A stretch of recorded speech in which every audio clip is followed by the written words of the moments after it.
And testing, and we are live. Just looking at my mic levels, I came up with an idea about 5 minutes ago. Hey, I should put some music on my live stream. It would make it more interesting, but haven't put a lot of thought into which royalty-free music I want to use. So maybe next week I'll have some music going.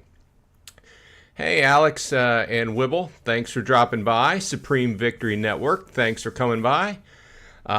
Lots of things to talk about, a lot of land-related things. Where you guys want to start? A lot of people are looking forward to that town hall this week. So, it's getting closer and closer to land. So, we've all been trying to get ready. Alex says, no music, just go buy some cards. Well, I just want to focus on some royalty-free music so I don't have to pay for it and so I don't get any copyright strikes. So, let's see. Alex says, buy my Jotun llama. Need the DEC for my land. Don't we all? Yeah. I'm pretty well prepared, if I don't buy any more land from this point. Alex says he's got a Jotun and llama on the market. Let's see. Supreme Victory Network says music is good sometimes, but some streamers shouldn't do music because they are discussing in-depth topics and the music sometimes is distracting. Yeah, I don't like it when the music is too high, but I also like just a little bit going on, so we'll see what we can come up with.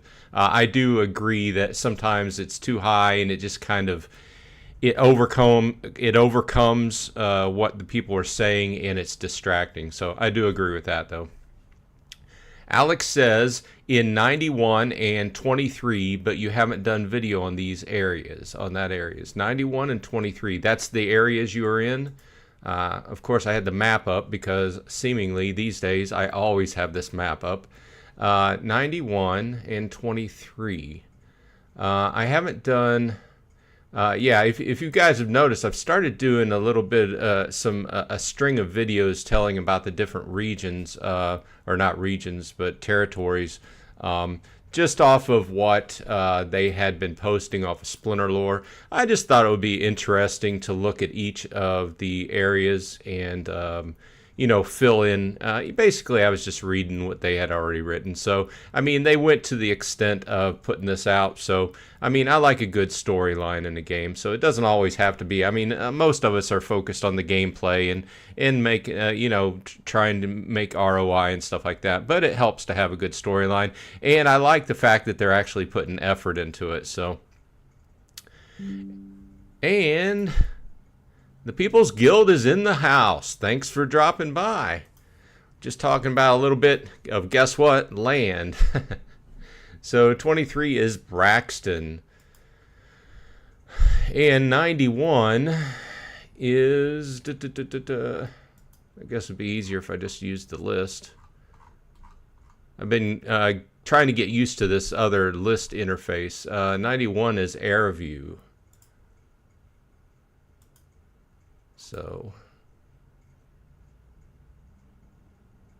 Wild Northeast will be the place to be, says Alex. And the People's Guild says we also have WNE at Alex. Okay, so he's talking to Alex. So let's go back to the map. I do like the fact that, I don't know, I've been guilty of looking around, trying to find where everybody's at, but what I'm running into is some people are using different names for different accounts for their land. So I'm trying to find, I'm trying to get an idea of where everybody's at. I'm not trying to be snooping or anything like that, but I was looking into the fact of, hey, maybe I might like to have some land plots around some of the other people I know, So just trying to get an idea of where everybody's at. It might be nice to put together like a map of where, all the people that follow this channel and have a map going of, hey, Alex is over here and the People's Guild are over here, Supreme's over here, and so forth. Might be nice for the future once everybody gets up and going and gets a good idea of what their land situation is going to look like. Wibble says, I'm in 7. In WNE is almost...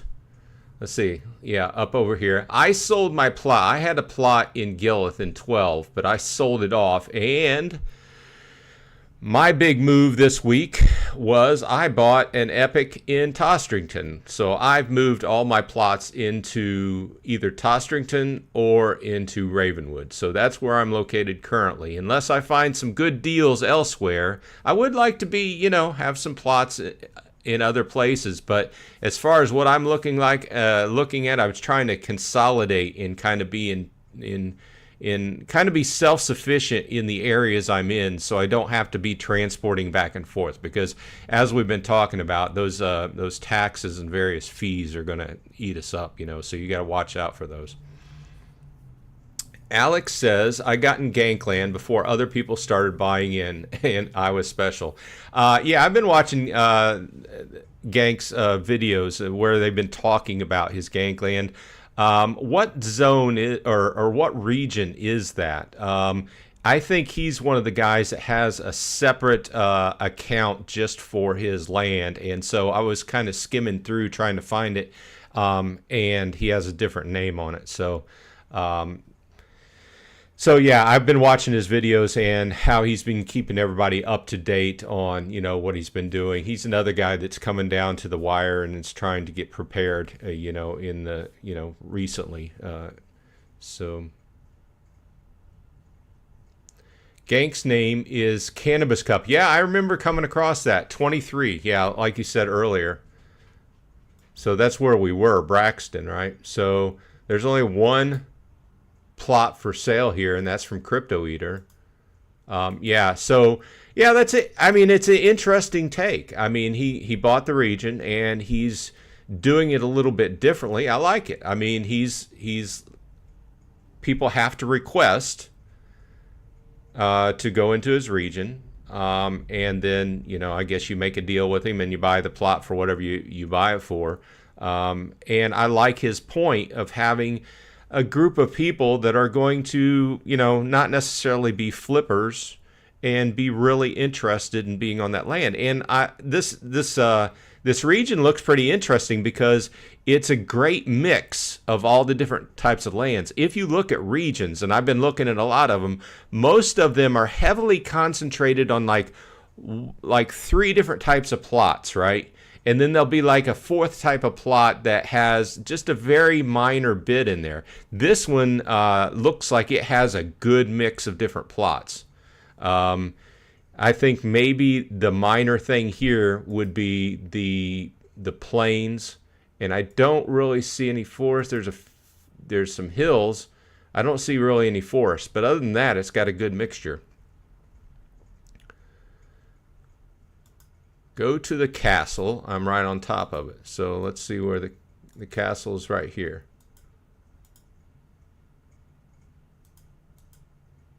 So here we go. There you're at. You're right at the top. Right at the top. Alex says, got a river and a mountain so I can get ore. Yeah, that's another good point. I had picked up this week after I'd sold off that other plot. Interestingly enough, I just want to talk about this region I'm in here right now. The guy that owns the castle, or the person, could be a female, I don't know, Jesterago,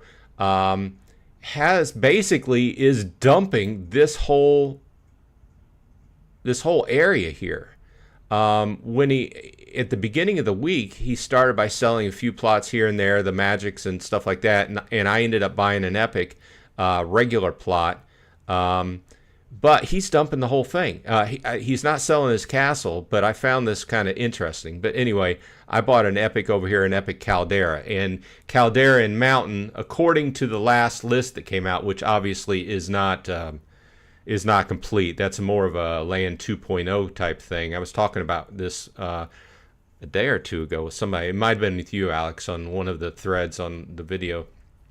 The initial list had ore, and Mountain and Caldera was the only 2 types of land that could be farmed or mined on. So obviously, since that original list, they've had a much bigger announcement saying that they're going up to 50 different consumables, materials, whatever they have. and obviously that list is probably way, probably more towards 2.0 when we get a full list. But yeah, I do like that idea of having a variety, or maybe being able to harvest one type of material that not a lot of people are harvesting. I don't know. You would think that ore would be needed a lot, and you would think that things like wood would be needed a lot to build buildings, wood and ore, right? So just using a little bit of logic in an illogical game, right? Supreme says, my region is mostly owned by Crypto Eater. I don't really know anything about Crypto Eater. I know it's a big name. Whenever I look around, I see that name a lot, but I don't know anything really about the person.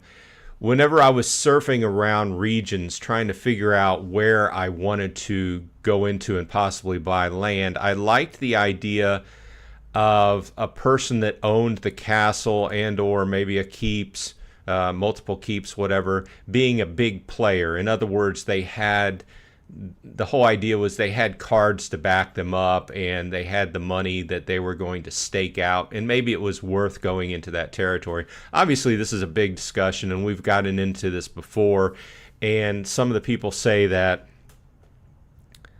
it doesn't really matter where your land plots are going to be. I would tend to differ with that just from logic standpoint. I do think that you want to be in a region where people are, everything's up and running.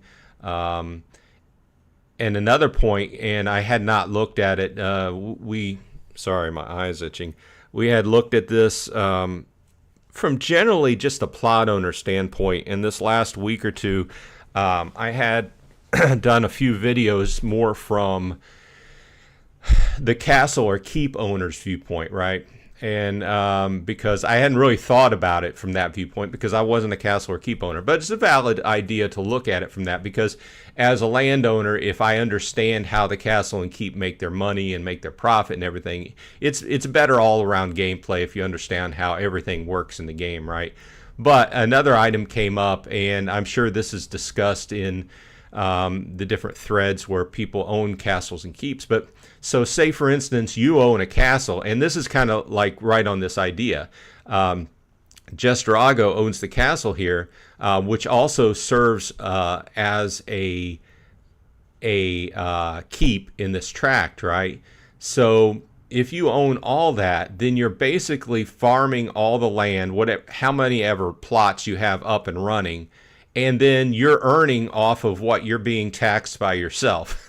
So it's kind of a weird situation, and obviously we've been talking about there's a fine line. Obviously, I did that video and I said, well, if I had a castle or keep, I would probably stake it out as best I can. But obviously people have done the numbers, and they found that above a certain point, I believe they said 40 to 50,000 production points, it's kind of you don't get a whole lot, diminishing returns, in other words, over 40 to 50,000 PP, especially if you own the rest of the plots in that, either the whole region or one of the tracks it's in.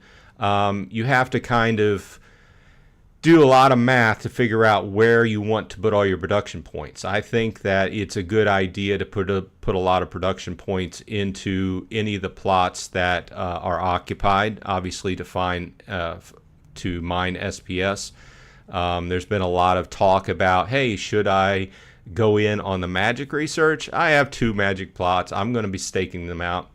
Obviously, you're not going to get anything up front on the magic research. It's one of those down the road type things, but they've been talking about it a lot, and I like the idea. I generally think that they try to make things like this worth the effort. So listen to them talk about it on the town hall and town squares. But it's a completely different viewpoint if you go at it from, you own a whole tract or you own a whole region. You've got to really decide where you're going to put your money. And this goes back to, if you've watched Tails videos, the last couple. I won't say there's a big explosion, but there's some people that just really didn't agree with him as far as not putting his money in staking out the magic lands first to produce the research. But I agree with him. He's very logical. If nothing else, you know on his videos that he does the math and he's very logical and he makes his point. If I was in his situation, I would do the same thing, because you want to get up and running, and then you with things that are of immediate value, and then bring the others online. So either way, but I'm on a much smaller scale. I only have 10 plots. I have 2 magic plots, a common and a rare, and I'll be bringing those up along with 3 plots to farm SPS, and then the rest of the plots are going to be farming grain. So let's try to catch up with the chat.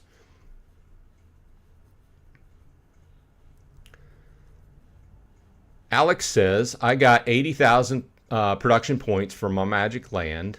And Paul Taylor's dropping by. Thanks for dropping by, stopping in, Paul. Good to see you. Alex says, Guy bought the Wakas, 1 for sale now. Guys, so there's 1 Waka for sale for 1,500. I got better things to do with my money. But Tails is here. Hey, I was just talking about you. Will also depend on if totem fragments are available to be farmed on day 1 of land 1.5, since mythics have higher totem fragment drop rates. International Travel Channel, Guten Tag. Thanks for dropping by.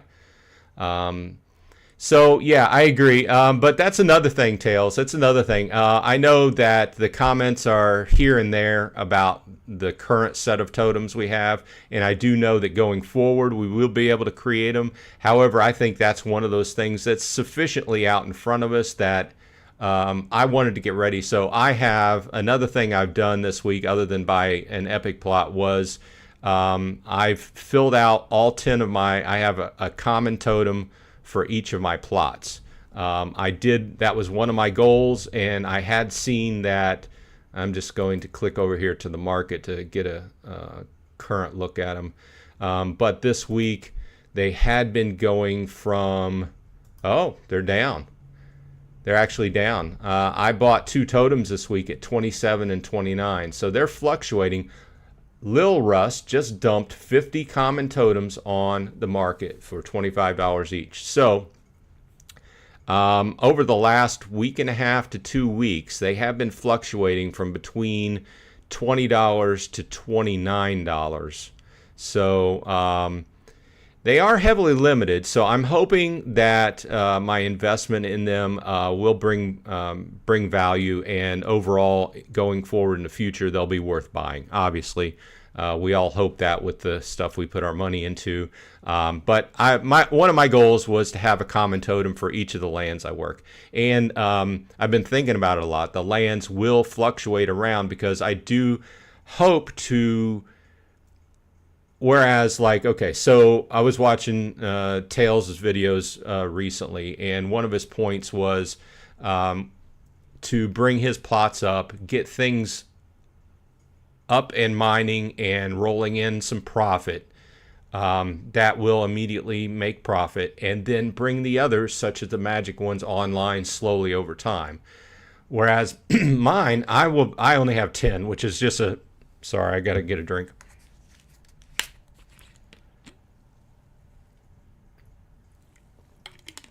Which is a small fraction of what Tails has, but I'm going to bring, I have everything situated to bring all 10 plots up and running, get everything going.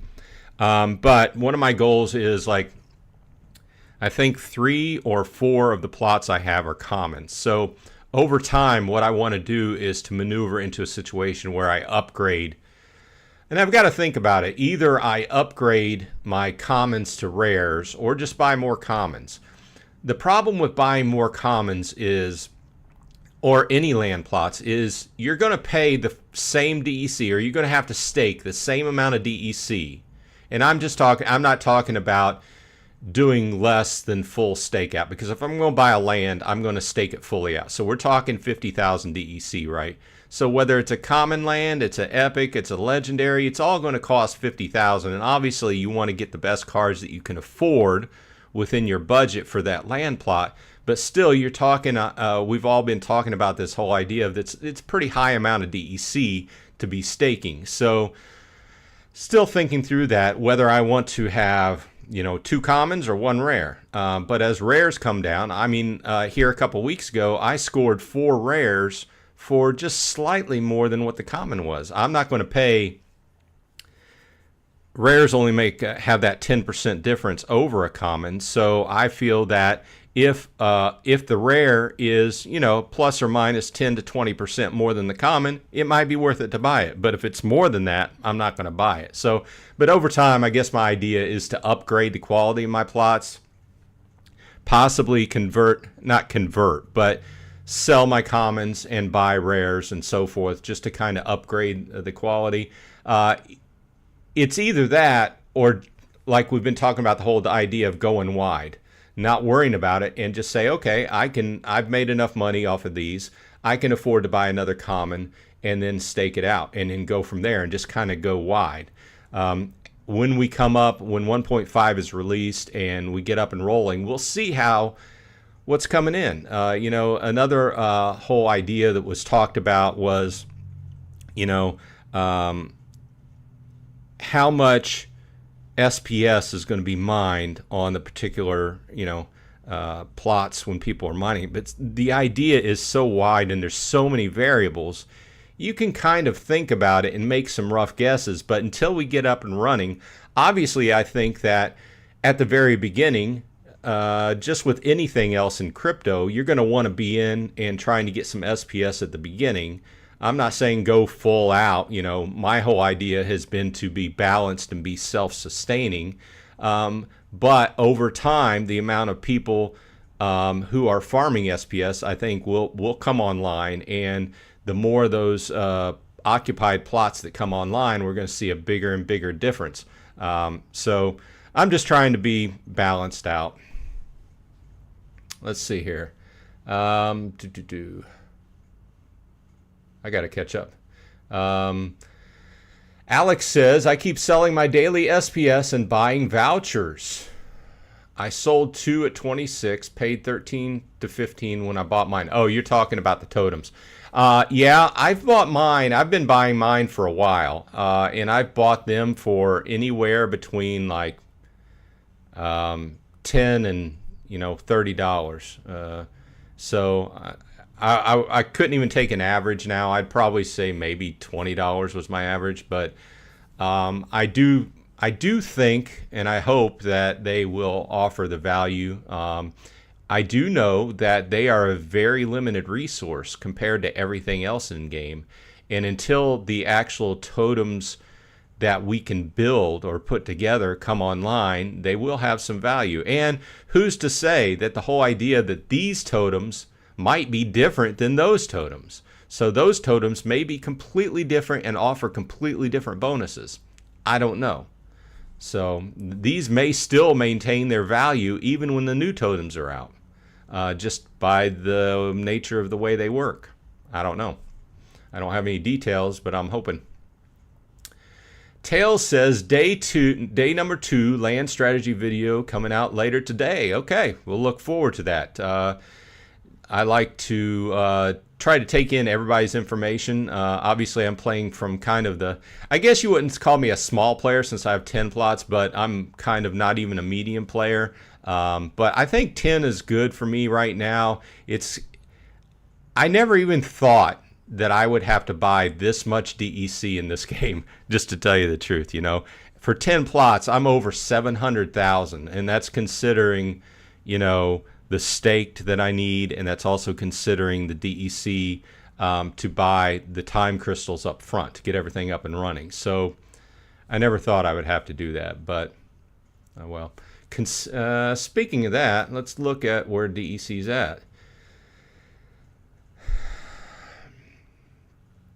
DEC has been hovering right around 80 cents, 82, I don't know, 81, 82 cents lately. It's almost 85 cents. So it's working its way up, but it's kind of been around that 80-cent mark lately.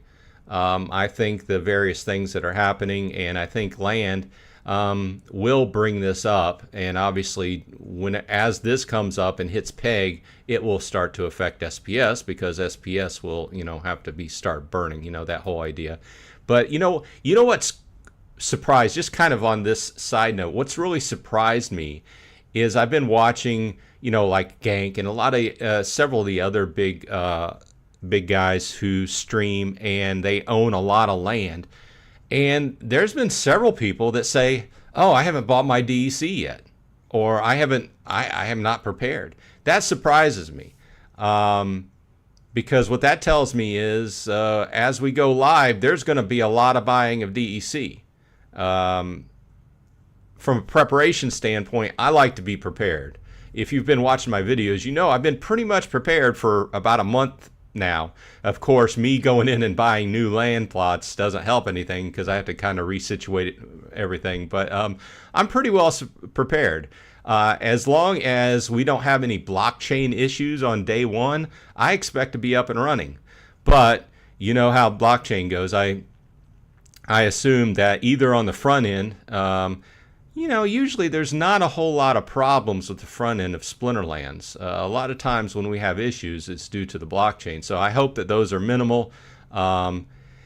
And I would encourage you, if you're going to be staking out a lot of land, to keep your eyes on Discord, because if a blockchain issue erupts, then people will start reporting it on Discord. And I would encourage people to not try to push through your changes when there are issues on the Hive blockchain. Not to say the Hive has a lot of problems, but guess what? You still stand to lose money, or you stand to have a transaction disappear into ether.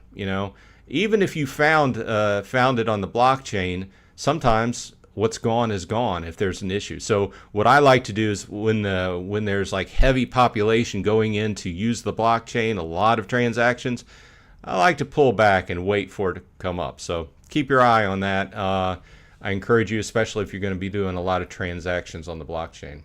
Oh, I have to catch up. There's a lot of people talking. Alex says, when land 1.5 goes out, think it will drop the market or go up? When Mavs get to play it, we should watch market to see what they do. When land 1.5 comes out, I don't know necessarily about the market, but I do think DEC is going to go up.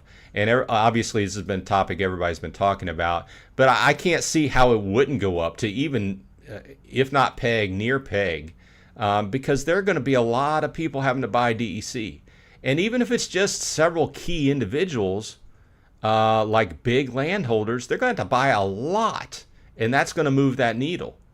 So, and I haven't really talked, I'm not really a money talking guy, but that, in my eyes, the amount of DEC that needs to be bought and staked for land 1.5 is what's going to move the SPS needle. Because once we get to stake and we start running out of DEC, and obviously everybody's been talking about this, but that's why I've been buying DEC for weeks and weeks now, just to try to get into this situation. I was buying DEC when it was 65 cents. I don't buy in large chunks, but I bought it slowly to dollar cost average, that whole idea, right?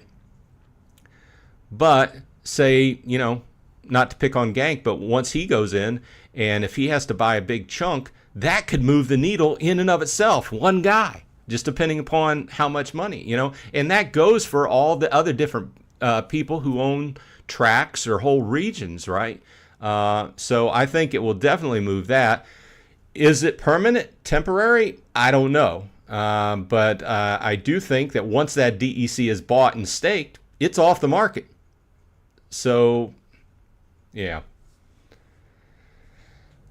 Alex goes on to say 55,000 need power. Yep. The People's Guild says, didn't realize castles have 10 times to find, 3 times to be higher rarity with regard to totem fragments. Hopefully that's available from day one. Yeah, that's a point I brought up on my Castle and Keep video. That is a good thing. Although I do believe that something was mentioned that maybe they might change the numbers. I'm not sure. I know that there was some talk of the percentages being changed on totem fragment find on something. I don't know if it was on castles or keeps, but that is the number that's in the white paper because I just did a video on it, so I can say that. Tails says the land 1.5 white paper has so many nuggets of value hidden with it. Jangles. Okay. Yeah, I do agree. I've probably read through that white paper 15 or 20 times, but each time I read through it, I'm usually focused on one particular idea, so I'm kind of skimming the rest. So there are a lot of things that I've missed over time, and then I'll go into Discord and I'll be like, hey, ask a question to the people that pay attention a lot more to that, and then they'll point out where it is in the white paper, and I'll go back and I'll read the full passage and everything. So it is worth reading several times. The People's Guild says, haha, endless. Feel like my chances of finding a new nugget each time I read for something else are pretty high. Alex says, look at the price of Dr. Blight. I don't know. I do need a Dr. Blight, but...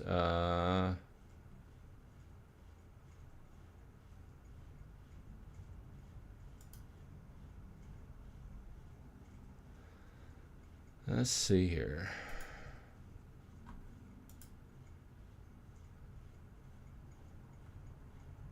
$70, 1 BCX.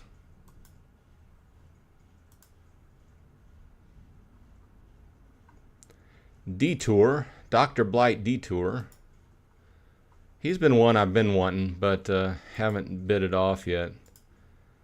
Let's see what the price has been doing. Actually, there might be one on there that took a dive, but it is up. So yeah, you can get a better deal if you buy a max copy, but the single BCX is up to $70 per BCX. So let's see here. People's Guild says, wow, Alex Bernard back to prices from 18 months ago.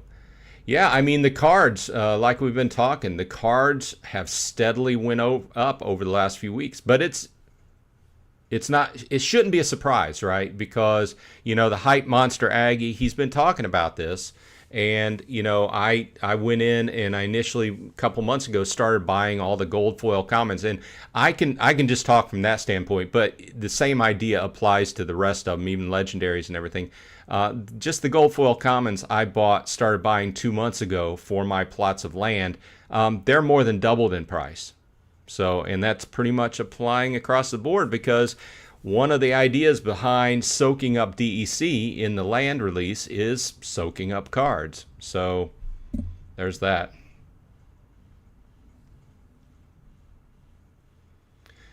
Tails says, 10 plots is a lot. Folks don't necessarily understand land costs until they start actually paying the bills. Yeah, that's one of the reasons I started doing videos. And I know spreadsheets are kind of boring, and I haven't found a way to make them exciting.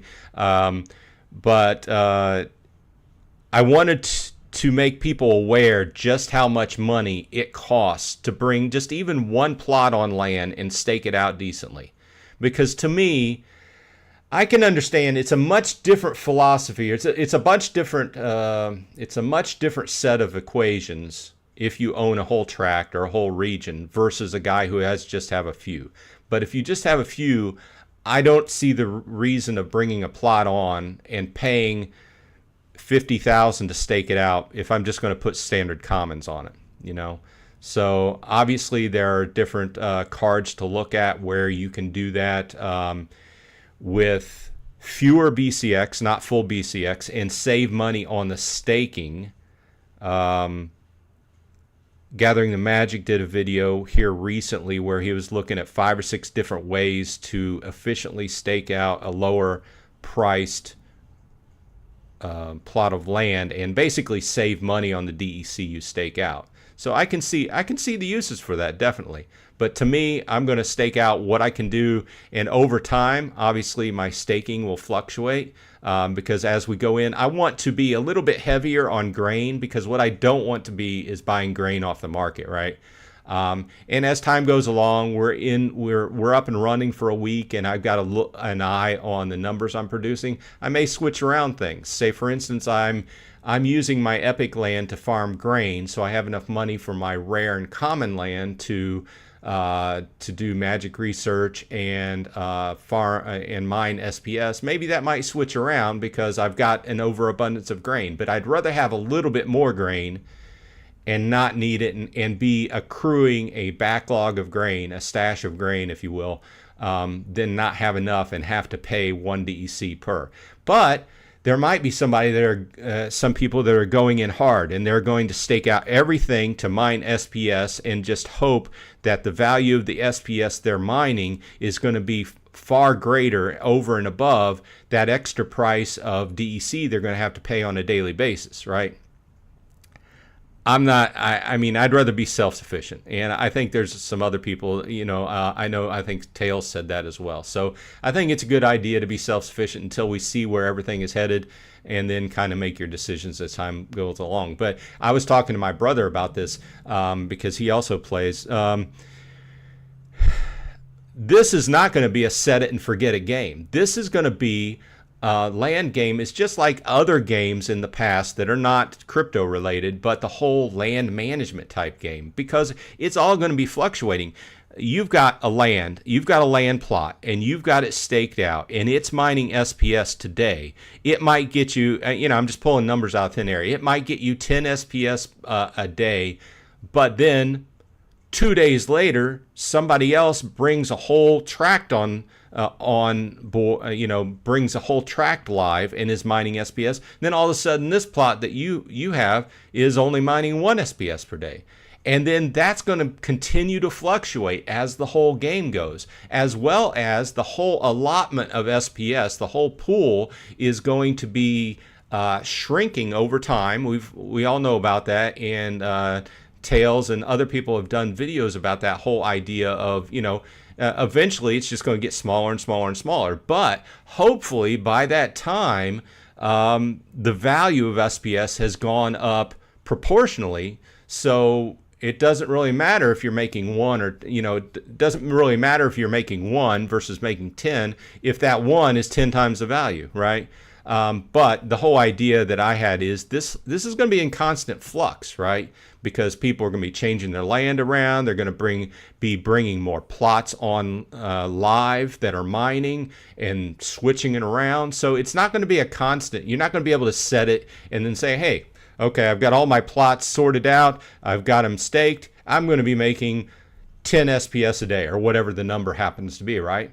Because it may be 10 SPS today. Tomorrow it may be 5. Who knows? So you're just going to have, it's going to be a game just like other games in this genre, land production type games and resource allotment type games.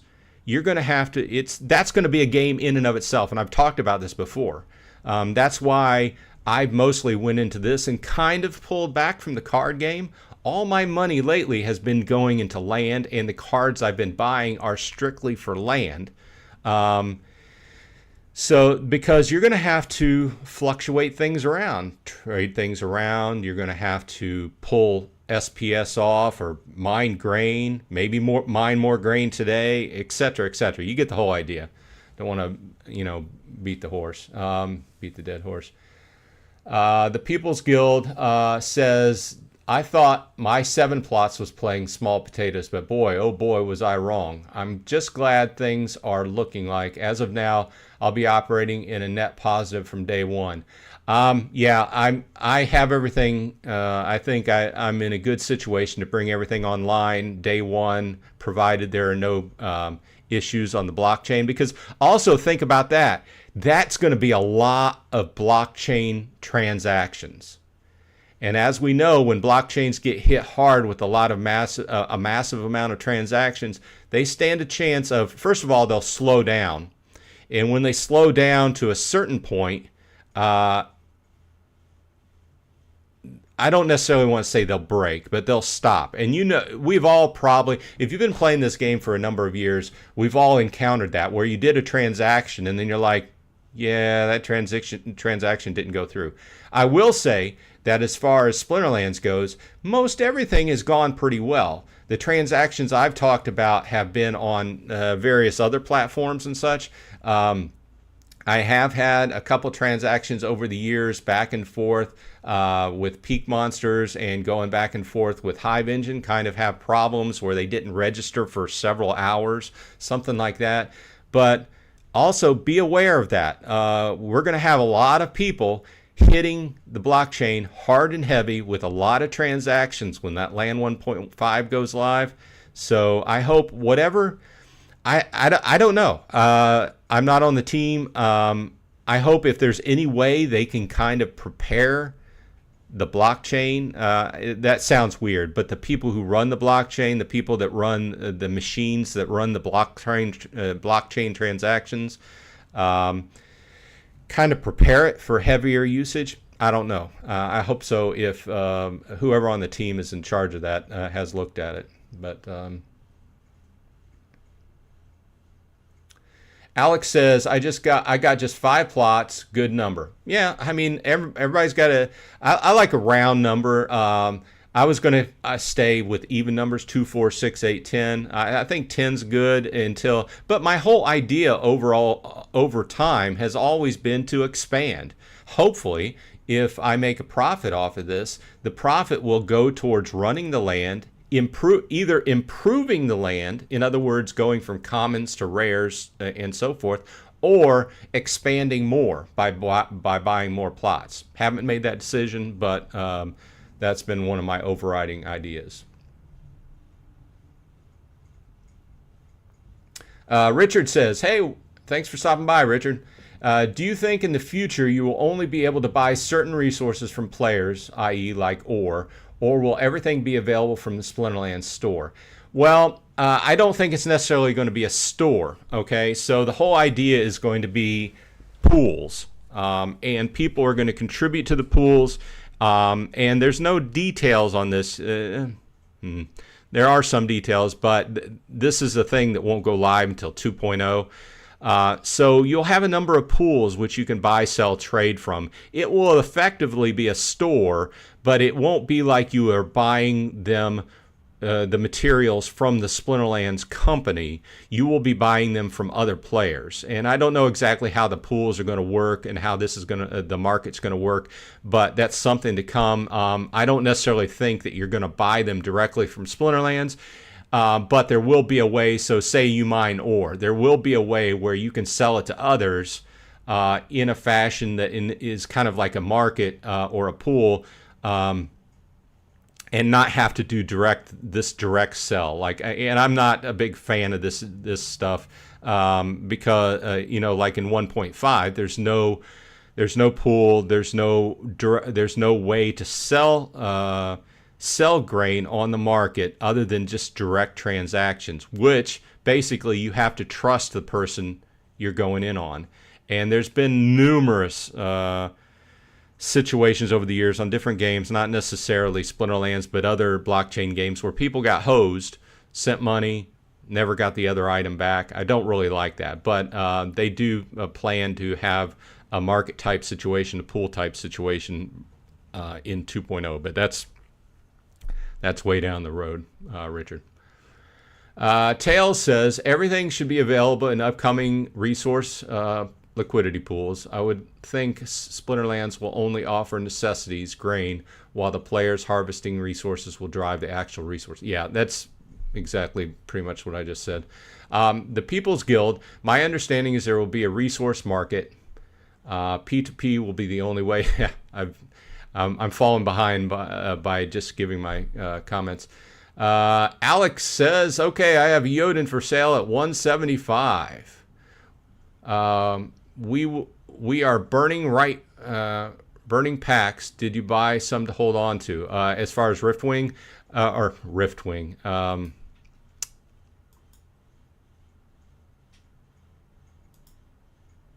yeah, they did start burning this week.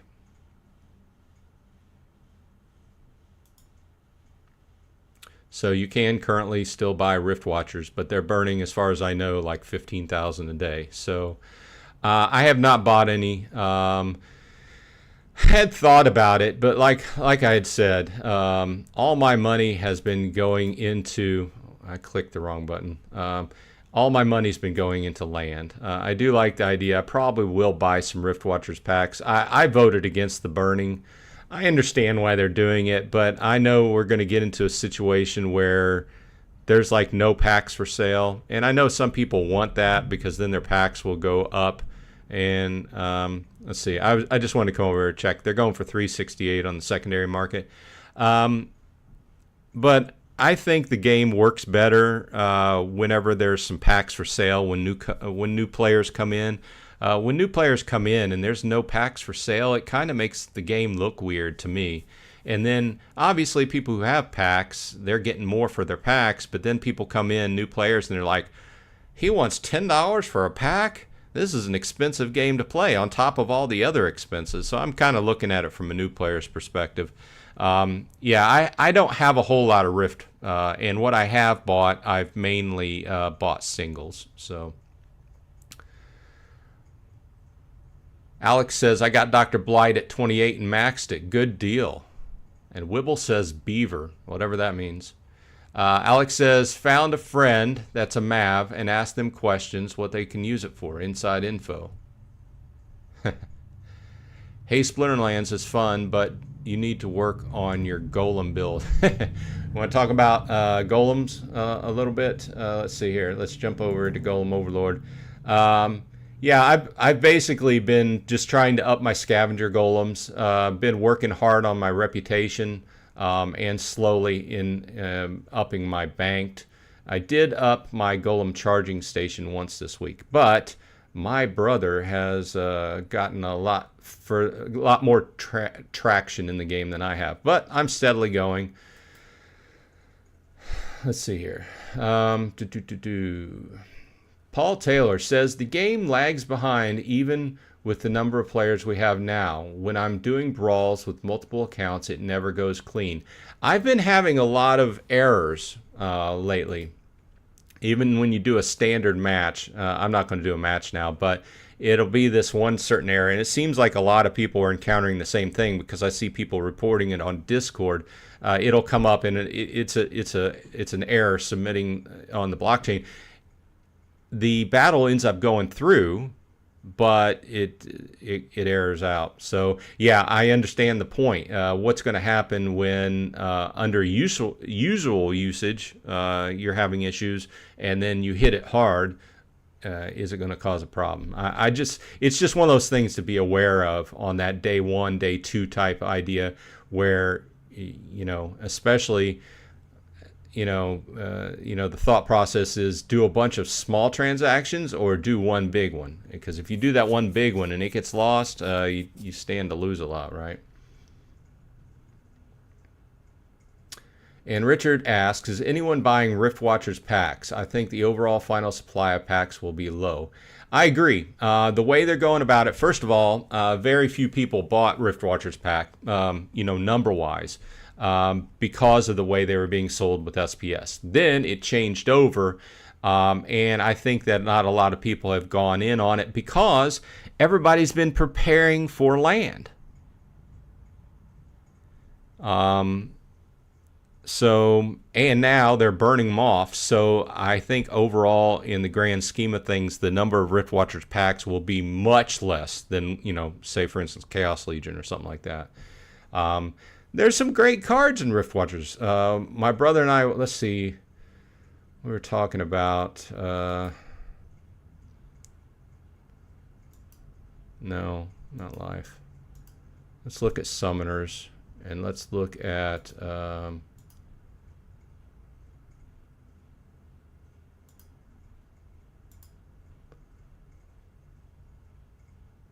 there's some great Summoners in Rift Watchers, right? And I don't want to look at golds, just regulars.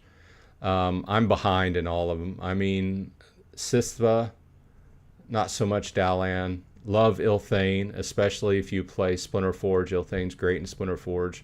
Fernheart in certain situations. Aquatus, I don't know. But Skargor, great, So I'll probably end up buying some more Rift Watchers, but I won't buy a lot because mainly I'm working on land.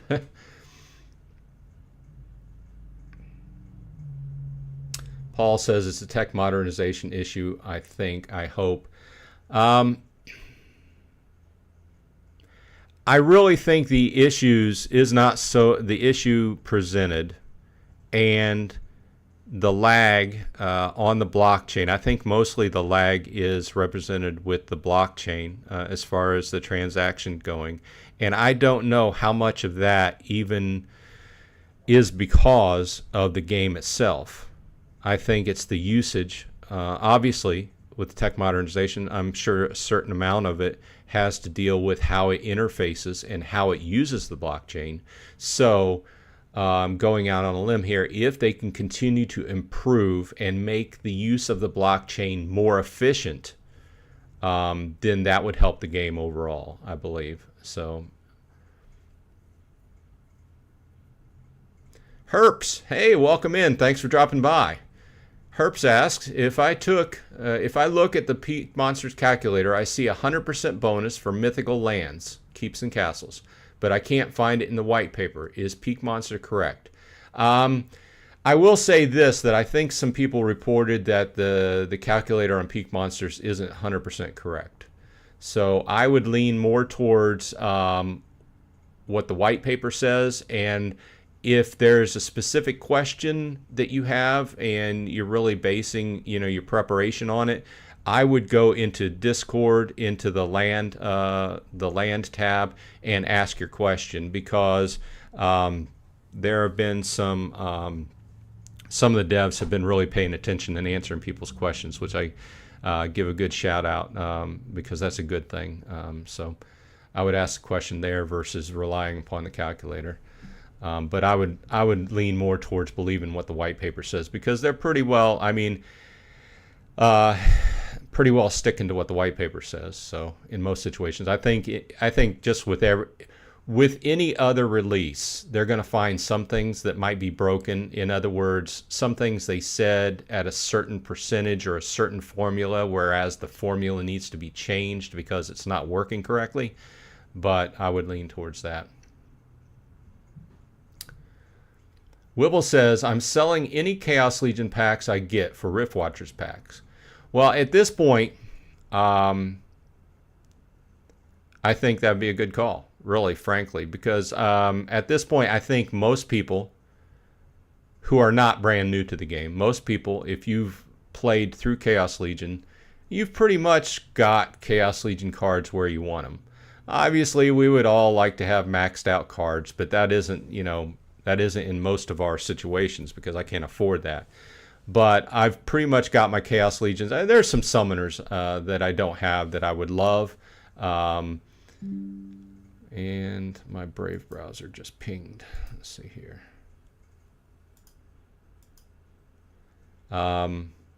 My brother just got a Astral Entity. Said he's having great luck with the Astral Entity. Had to get it up to level 3 to play and play it well in gold. But love it. I would love that. I would love a Lily. I don't have. I think I have one BCX, but I don't have them at play level. I would love some of these other ones, but I do think overall the idea is Rift Watcher packs are going to be worth more than Chaos Legion because they're more much lower numbers. So, good idea. And Richard says, I'm going to do the same. Yeah, I don't think you can go wrong with Rift Watchers packs, whether you're going to hold them or, use the cards, because as we see, the cards are going up in value. All the cards are going up in value. And in the future, I mean, who knows? I think most of the card packs tend to go up a little bit in price over time. So we'll see. Not investment advice, but that's advice from a card player. Yeah, Alex says when there's no packs for sale, everything goes up. But hard for new people. Exactly. You got me, sweetheart. Welcome to the stream. Thanks for dropping by. He says hello from Thailand on almost pretty far away. The People's Guild says, agreed, not ideal for packs to not be available in the shop, but it's a different experience for new players with the non-card market available now versus during the last bull rush. Yeah, you bring up a good point. You know, in the last run where we didn't have packs available, you couldn't buy secondary packs on the market. You know, it's much easier to go in. They're going to pay extra for them, right? Because the market will market, right? But yeah, I generally think that if a card game is going to be live and playable and trying to encourage new people to come and play it, I think that you've got to have card packs for sale. But I do agree with your point. But also, going into buying them on the secondary market also goes into that idea of making it a little bit harder to learn how to play the game and bringing up a few more barriers as far as bringing in new players. So that's that whole big, long discussion, right? Alex says, I got 125 Soul Keep packs on pre-sale, so since I haven't been able to play the game, at least I got all the SPS for holding them this whole time. Yeah, that's nice. You know, I was initially interested in Soul Keep, and you know, I'm not throwing any shade. I bought a few packs, but the artwork just did not strike me. I do like that type of game, but you know, I'll play it, but I don't really like the artwork and everything. So, but that's enough on that. Yeah, they said that's going to be their next focus after 1.5. So obviously, with a smaller team, you can only work on a certain amount at one time, and 1.5 is their focus right now. So hopefully that'll be out in a week or two, and they said before the end of August, and I think everybody's expecting a big announcement on Monday. So you know, if you're getting ready to stake out your lands, think about where your cards are. Are your cards being rented out, etc.? I'm in the process of, I'm going to have to pull cards off the rental market, even though they're not making that much. I do have them out there being rented for a few DEC a day. So Paul says, I just listed some beta packs for sale and got an error with the blockchain. Very concerning. Yeah, like we were talking about earlier, there have been various errors that everybody's been reporting on Discord. Most of the errors have been involved with playing your matches, right? But the same idea goes for making blockchain transactions, and this is going to be very concerning, especially like I said, like I was talking about earlier, when 1.5 goes live, the blockchain is going to get hit hard, fast, and furious. So yeah, it's something to think about. And Paul says it's game related. I doubt it's the blockchain. You think? You think? I don't know. I can't say for sure. Obviously, I'm not on the development team, but some things tend to kind of, you know, there's a thin line because there's the game, and then there's different levels of programming, whereas the game interfaces with the blockchain, and obviously there could be an issue anywhere along that line. So the People's Guild says, I mean, you say that Chaos Legion packs still trading way under retail. Yeah, they are. Last time I looked at them, they were like $1.50 something. Yeah, $1.47 US. And I'm not saying there's no value in Chaos Legion packs. I'm holding 125. I got one to open. I'm not saying that there's not value in them. In fact, I've always said in my reviews that Chaos Legion is a good, solid set of cards. It's a set of cards that previously, until the market started going up, a new player could get in and get a good side of, you know, maybe a silver level set for not too expensive, and get up and running, right? Obviously, everything is going up in price. Let's just take a look at that. $34 for a max level Deep Lurker, one of my favorite cards. So the prices are definitely going up. But I mean, that's overall what we wanted as card investors, right? It's just kind of, it's a double-edged sword, right? Because it makes it harder, or it makes it pricier for people to get in and play the game. But they see that the cards are maintaining value, so that's a good thing. So it makes them want to get in and play the game. So, and whenever I came in 2 years ago or so, a little bit more than 2 years ago, we were, oh, brawl has started. Have to make sure and do my brawls. So I came in and Untamed was just getting ready to sell out. And at that point, it was at the beginning of the bull run, and it was expensive. It was much pricier, and we're getting. It was much pricier to get up and running than it has been during the Chaos Legion set, and that's why I think a lot of us who got up and running during Untamed or before that saw the prices on this Chaos Legion, and we're like, oh, we got to get some of these, you know, and started buying into it. It's a good solid set. If you look at Chaos Legion as a set, most of the cards, and I would say 90+% of the cards, are good solid playing cards that you can play on a daily basis. Prove me wrong. Anyway, if there are no other closing thoughts, I will end with that and say thanks for stopping by.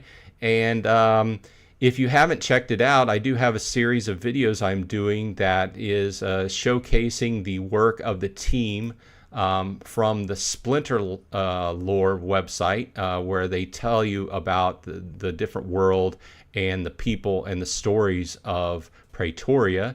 I just thought it would be something cool, just like a little backfiller storyline of what we're getting into, so we can know our different regions and everything. So they're short videos. I would say that most of them are 5, 6, 7 minutes. So just basically giving information on the world that we will be inhabiting. So with that said, I thank you for stopping by. This has been Broad's Dragon. I hope everyone on your side is happy and healthy, and I will see you on the flip side.